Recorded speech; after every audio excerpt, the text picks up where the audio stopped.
Alright, tracks are completed. Now comes making the rest of the frame and putting the body and the motor and all the hydraulics in it. I'll run through and show you what I did with these tracks and the whole thing I made. You check out the other videos. I got a tutorial of how I went through and made everything. I got one spot where I didn't really do much of a video, and that is up in here for this, the drive sprocket up in here. I ran into problems. What I originally did is I made a 12-inch here. I'll put it back on the floor so you can see it. I made a 12-inch sprocket. I figured that way I got a lot of lower end torque. Well, the only problem is with the smaller size, I didn't have no room in here. It wouldn't spin. So what I ended up doing is I jumped up to a 14-inch, and they're UHMW 1.5 inches. And you check out the other videos. It shows how I made all the tracks, all the parts for the tracks. And I'll just run you through and show you how I made my whole running gear and everything. So down inside this grind marks here is where the tubes are gonna go across, so don't even look at that. Down inside here there's a piece of 3.5 inch tube that goes down inside the piece of 4-inch tube.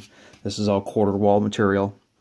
And on this bearing, as you see, there's a bearing here. It's got the locking collar and with the nut, and there's a roll pin through the nut.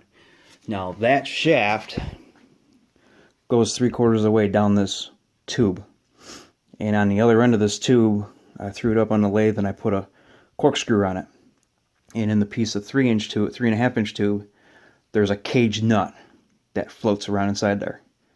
And by turning that, allows you to extend the rear wheel and put tension on the track.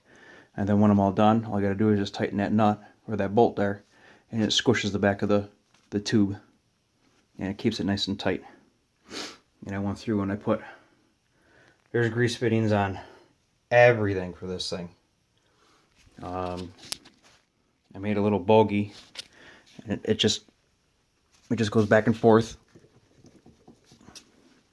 It's just a piece of 3.5 inch tubing. All these collars and all these sleeves and shafts, all this stuff, I machined it all on the lathe. What I did for, like these here, it's just a piece of rod and it's machined. They've got grease fittings in the ends. There's grease fittings in the ends, and there's a guide hole that goes up and down, up through the inside, and so that way it greases the wheel. Same thing with that one there. All these ones, I threaded all the rods and put the grease fittings in, and it goes down through up into the wheel. This gives you a little bit of an idea here of what I did. The drive system that I'm using came out of a LF100 Jacobsen flail mower. Now what I ended up doing, well, what a friend ended up doing for me is he got his hands on 2 motors and 2 pumps. So what I'm going to do is one pump's going to run one side, the other pump's going to run the other side. So I'll show you the pumps in a minute. So what I ended up doing here is I wanted to take the hydraulic motor and I wanted to try to push it inside the track as far as I could. So what I did is I took the original drum, I cut the actual drum off of it, and I took a piece of 5/8 plate and made a hub, and this bolts to this from the back side, and then these bolt through to the sprocket, and there's a hub. I don't know if you'll be able to see it or not, probably not, but way down inside there's a hub that the sprocket sits on. So the sprocket's not just sitting on just the bolts, it's actually sitting on a hub that's down inside there. And I'll show you the pumps that I'm using. Okay, these are the pumps that I'm using. And these are two identical pumps. These came out of LF 100 Jacobsen mowers. And they are Power Beyond. I do have one of the auxiliary pumps that was on one of them. So it's like 9 to 12 gallons per minute, and I'll end up using that for whatever else I'm gonna put on it. So everything on these works real nice. There's no leaks or anything. So, but that's how I'm gonna do is I'm gonna set it up. One pump runs one side, the other pump runs the other side. I think the only problem I might run into is these pumps are rated at, I believe it's 31 gallons per minute. The motors are rated for 25. So what I'm going to do is once everything is in place and in the frame, I'm going to make stops. So this arm is only going to be able to go so far. And I picked up, there'll be another video, we'll be able to see it a little bit better. But I picked up a Perkins diesel. And I made the whole frame and everything. So that way the fuel system, the battery, everything for the motor but for the coolant right this second is on the frame. So say if I got to do maintenance on the motor, all I got to do is just pull 4 bolts out, and the motor, the battery, the cooling system, everything's going to pull out in one piece. The only thing I'll have to do is put a quick connect on my fuel line. So it's all heavy wall tubing. And the only other thing I had to do, which like I said, you'll see another video of it. I know it's a little bit hard to see it, but I had to make a whole new flywheel and everything, because what I'm going to do is the motor runs this way, but the pumps have to run this way. So what I'm actually going to do is the pumps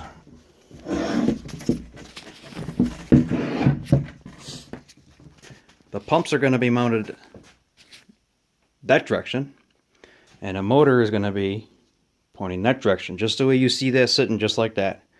That's how it's going to be sitting. And I'm going to have a jack shaft that comes from the motor and comes back, and then I'm going to have a chain and everything running around, so it's going to make the pumps run in the right direction. Then I'll have enough room, I'll put enough room so I can put an auxiliary pump on the back.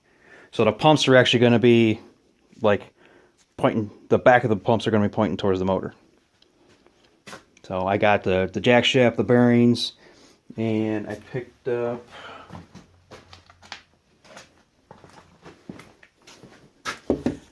this 100 horsepower Lovejoy coupler. So, and this giant thing here, this is the tub of the body. So that's what I'm going to get started on here next. Is as soon as I get all this done here, I got to get the cross pieces made, and then I'm going to start making the body. But I wanted to do a quick video here of that's what they look like, all completed. Let me grab a tape measure here.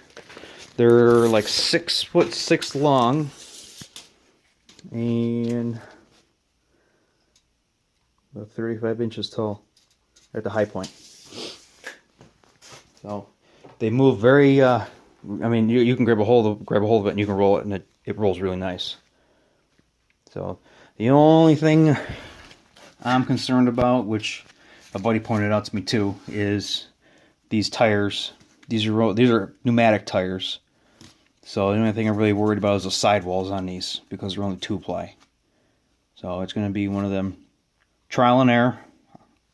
If it doesn't, if they don't last, I'll have to put the the solid tires on instead of these, which is no big deal. All I got to do is just loosen up the tensioner in the back.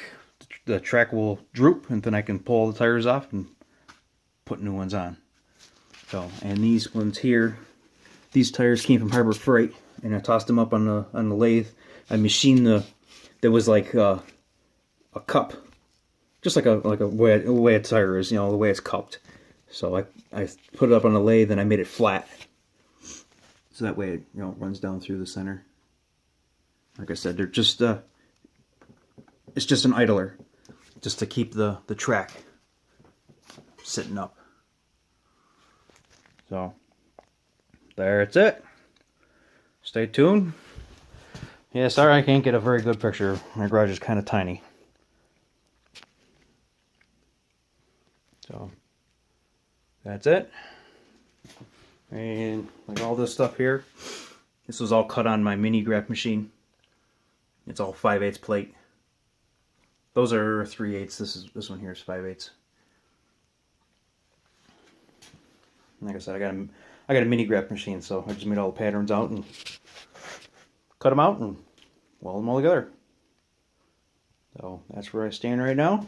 Stay tuned for more. Thanks for watching.